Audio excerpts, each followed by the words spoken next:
धर्मराज ने बताया, यह दो काम करने वाला मनुष्य परमात्मा होकर भी नरक में चला जाता है। एक वेश्या की कहानी। नमस्कार, जय श्री राधे, जय श्री कृष्ण। दोस्तों, आज की कहानी बड़ी ही इंटरेस्टिंग और मोटिवेशनल होने वाली है। मैं आपको यकीन दिलाता हूँ, यदि आपने इस कहानी को ठीक ढंग से ध्यान लगाकर सुन लिया तो आप नरक में नहीं जाएंगे। दोस्तों, आपके लिए इस वीडियो के माध्यम से एक ऐसी कहानी सुनाने के लिए जा रहा हूँ जो आपको बहुत ही सुंदर और शिक्षा देने वाली है। आज की यह कहानी आपके लिए बताएगी कि आखिर मनुष्यों को दुखी रहने का कारण क्या है। आखिरकार हर व्यक्ति के पास में शांति क्यों नहीं है। बहुत से लोग हमने ऐसे भी देखे हैं जो हर बात से संपन्न होने पर भी फिर भी वह लोग दुखी रहते हैं। प्रिय दर्शक बंधु, आज मैं आपके लिए उन दुखी लोगों के बारे में बताऊंगा। मनुष्य यदि अपनी कुछ आदतों में बदलाव कर ले तो वह कभी भी दुखी नहीं रहेगा। तो आइए बंधुओं, गौर करते हैं आज की छोटी सी धार्मिक कहानी की तरफ। दोस्तों, कहानी शुरू करने से पहले मैं आपसे एक निवेदन करना चाहता हूं। यदि आप हमारे चैनल पर नए आए हैं तो कृपया चैनल को सब्सक्राइब अवश्य कर लें। लाइक, शेयर, कमेंट करना तो बिल्कुल ना भूलें। साथियों, कहानी शुरू करते हैं। बंधुओं, कुछ समय पहले की बात है। एक साधु घूमता हुआ सरवस्ती नगरी में पहुंचा। वहां जाकर के उसने देखा कि एक बड़ा ही सुंदर रमणीक चबूतरा बना हुआ है। चबूतरे के बीचों बीच एक घना छायादार नीम का वृक्ष खड़ा हुआ है। साधु के लिए वह चबूतरा खूब भा गया, उसे पसंद आ गया। तब साधु ने अपनी चटाई निकाली और उसी चबूतरे पर ध्वनि रमा करके बैठ गया। प्रिय दर्शक बंधुओं, वो साधु महात्मा जिस स्थान पर बैठा था उस नगर के ठीक सामने, उस आश्रम के ठीक सामने एक वेश्या का घर बना हुआ था और वेश्या के यहाँ पर हर रोज एक से एक नए पुरुषों का आना जाना लगा रहता था। उस दिन भी उस वेश्या के पास कई एक पुरुष आए और गए। वेश्या के घर आने जाने वाले पुरुषों पर जब उन साधु महात्मा की दृष्टि पहुंची तो पता नहीं उसे क्या सूझा कि जब भी कोई पुरुष वेश्या के घर में आ जाता, तब वेश्या के घर में कोई पुरुष जाता था तो साधु महाराज एक कंकड़ उठाकर अपने बगल में रख देते थे। धीरे धीरे उस धुनी के पास में पहले ही दिन में कंकड़ का एक ढेर सा बन गया। दर्शक बंधुओं, जैसे ही दूसरा दिन हुआ तो कंकड़ की संख्या और ज्यादा बढ़ गई। तीसरा दिन हुआ तो और भी ज्यादा अधिक बढ़ गई।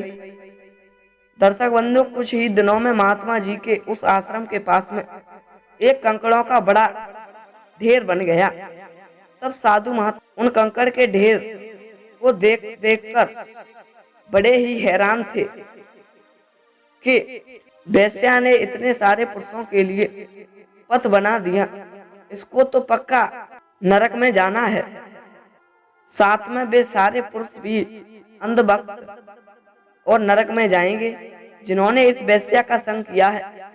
साधु के मन में इन्हीं बातों को चल रही थी। एक दिन की बात है, जब वह वेश्या अपने घर से बाहर निकली, तब साधु ने उसे रोज पूर्व नजरों से देखते हुए अपने निकट बुलाया और कहने लगे, हे पापनी, देख अपने कुकर्म का तू यह पहाड़ देख जो कि तू रोज कमाती है। अरे दुष्ट, तू गौर से देख, जितने कंकड़ इस ढेर में हैं, उतने ही पुरुषों के लिए तू यूज कर रही है, उन्हें ढेर कर चुकी है। तुझे ईश्वर अनंत वर्षों तक नरक में डालकर बहुत ही ज्यादा तुझे सराहेगा, इसमें किसी भी प्रकार की कोई संदेह नहीं है। तब साधु के क्रोध को देख करके और उनकी फटकार को सुन करके वेश्या जो थी वो भय की वजह से कांपने लगी। तब वेश्या की आंखों से आंसू की धार बहने लगी।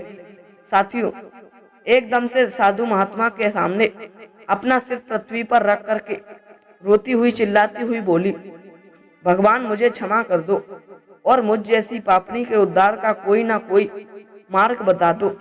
वेश्या को इस प्रकार से गिड़गिड़ा हुआ देखकर साधु का क्रोध और भी ज्यादा बढ़ चला। तब साधु महात्मा कहने लगे, अरे दुष्ट, तू उद्धार की बात करती है। तेरे पाप तो इतने ज्यादा हैं कि तेरे उद्धार को कभी हो ही नहीं सकता। जा दुष्ट, तू चली जा मेरी आंखों के सामने से। तेरा मुख देखने से आज मुझे भी पाप लग गया होगा। मुझे इस बात का पश्चाताप करने के लिए आज इसका उपवास भी रखना पड़े। दर्शक बंधुओं, महात्मा की बात सुनकर अब तो वह वेश्या और भी ज्यादा भयभीत हो उठी और चुपचाप वहां से अपने घर के लिए चली गई। साधु की बात बार बार सोच करके पश्चाताप की अग्नि में उसका हृदय जलने लगा। वह अपने पलंग पर मुंह के बल लेटकर हिचकियां भर भर के रोने लगी। साथियों, और वह वेश्या बार बार भगवान का नाम जपने लगी, अपने कुकर्मों की क्षमा मांगने लगी। हे भगवान, हे परमात्मा, मैं बहुत बड़ी पापनी हूँ। मुझ अधर्मी नारी के लिए भगवान तेरा नाम लेने का अधिकार भी नहीं है। तुम तो पवित्र पावन हो। तुमने पतित बलिया का भी उद्धार करके उसे पतित बना दिया था।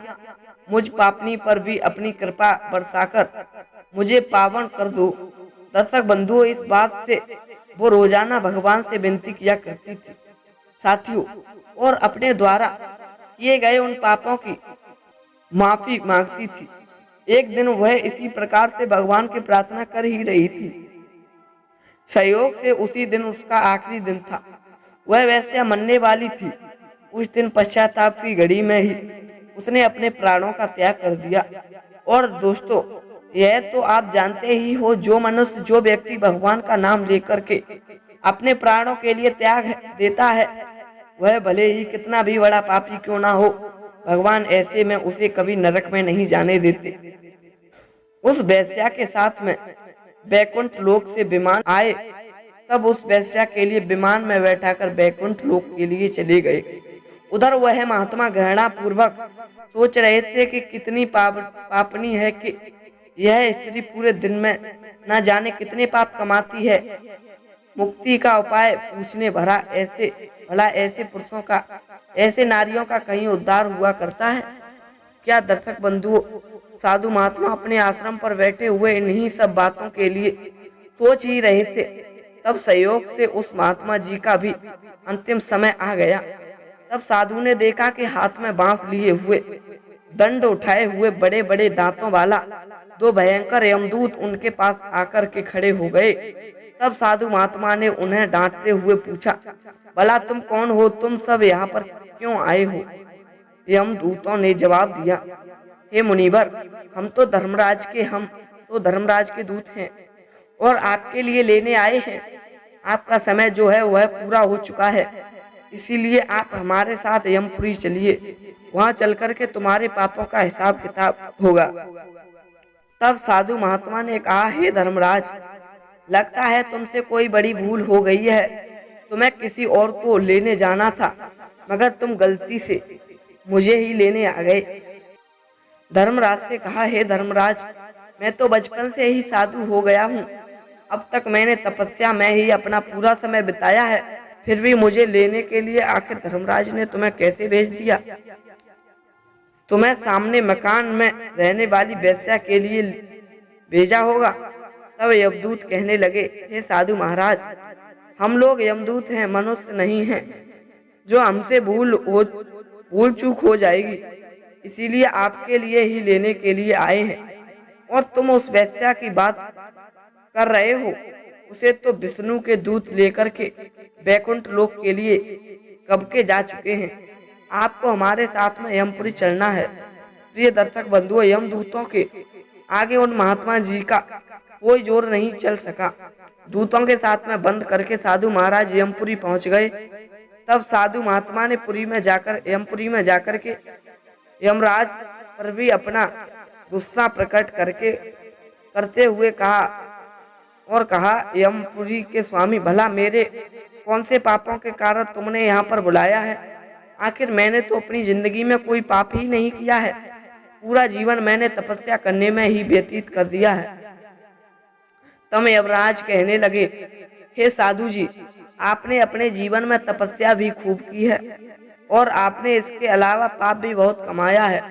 तुम रोजाना वेश्या के पापों की गणना करते थे। तुम वेश्या के पापों की गणना करते करते तुम निरंतर पापों का चिंतन करते थे, और जब तुम्हारे मृत्यु का समय निकट आया तब भी तुम भगवान का नाम छोड़ करके पापों का ही चिंतन कर रहे थे।